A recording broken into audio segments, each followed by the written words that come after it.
एक साधारण सी लड़की, लेकिन सपने बहुत बड़े थे। सपना था आईएएस और यूपीएससी करने का। उन सपनों को लेकर के वो बड़े शहर में पहुंचती है, और शायद ऐसा शहर जहाँ पे उसका कोई भी अपना नहीं था, जिसे वो कोई भी किसी अपना नहीं कह सकती। तो उस बीच उसे एक ऐसा व्यक्ति मिलता है, उसे एहसास दिलाता और भरोसा देता है कि आपको कोई भी ज़रूरत हो तो आप मेरे पास आना। फिर क्या था, वहीं से बातों का सिलसिला शुरू होता है और वो लड़की उस पर भरोसा करने लगती है। लेकिन यहीं पर एक ऐसी दर्दनाक और घृणा कर देने वाली कहानी सामने आती है, जहाँ पर आप अपनों से ही मुंह मोड़ लेंगे और कहेंगे कि क्या ऐसा भी कुछ हो सकता है।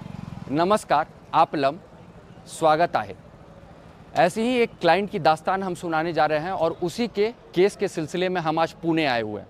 अब इस कहानी में होता यह है कि वह लड़की यहाँ पे तैयारी करने के लिए आती है और वो लड़का उसके कोचिंग का सब कुछ तैयारी करने का, उसका मदद करने के बहाने से कि वो उसी के जगह से है, उससे कॉन्फिडेंस गेन करता है और उसको होटल में लेकर जाता है। उसके लिए एक एकोमोडेशन यानी कि रहने की जगह व्यवस्था करवाता है। वह बहाना कर करके लेकर जाता है। जब वो रूम में जाती है तो उसके साथ जोर ज़बरदस्ती करने लगता है और वह चीखती चिल्लाती है, बट उसका कोई नहीं सुनता। ऐसी स्थिति में वो लड़का बार फिर कहने लगता है बाद में कि वो उससे प्यार करता है और शादी करेगा। अब क्या था, सोसाइटल प्रेशर और दबाव में वो कुछ कह नहीं पाती और उसको लगता है कि लड़का भी उससे प्यार करता है। लगता है कि शायद वो सच में लड़का कमिटेड है और वो उससे सच में प्यार करता है और शादी करना चाहता है। यही मान करके वो साथ में रहने लगते हैं। कई बार वो लड़का ज़बरदस्ती करता है और अपने आप को उसके ऊपर फोर्स करता है और रिलेशनशिप यानी संबंध स्थापित करता है।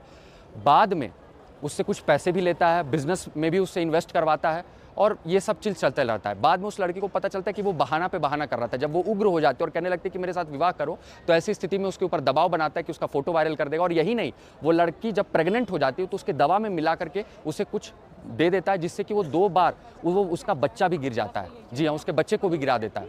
अब ये कहता है कि हम शादी करेंगे, बहाना बनाता है, लेकिन परिवार से कुछ भी नहीं बात करता और अचानक एक दिन गायब हो जाता है और उसको इग्नोर करता है। वो लड़की थके हारे हमारे पास आती है और आज हम इसीलिए यहाँ पर पहुँचे हैं कि हम उसको इंसाफ दिलाने के लिए अग्रसर तरीके से कार्रवाई आगे बढ़े। देखिए, कोई भी जो लड़की है ना, वो इसी सोच के साथ आती है, कानून का सहारा लेती है कि या तो उसका उद्देश्य पूरा हो। 2 उद्देश्य होते हैं, या तो वो लड़का उससे शादी करे जो उसने वादा किया था, अगर वो नहीं मानता है तो कानून उसे सजा दे। एक चीज़ याद रखें कि कभी भी सही समय पर सही कदम उठा और सही सुपरविजन और सलाहकार की मदद से आगे कार्रवाई करें, क्योंकि अगर वो दोनों कार्य नहीं हो पाते हैं तो एक लड़की टूट जाती है, उसे इंसाफ नहीं मिलता है ना, तो वो टूट जाती है, क्योंकि उसकी आत्मा को चोट पहुंचता है कि कैसे उसके जीवन में आया, किसी ने उसका इस्तेमाल किया और उसे छोड़ दिया उसी हाल पर।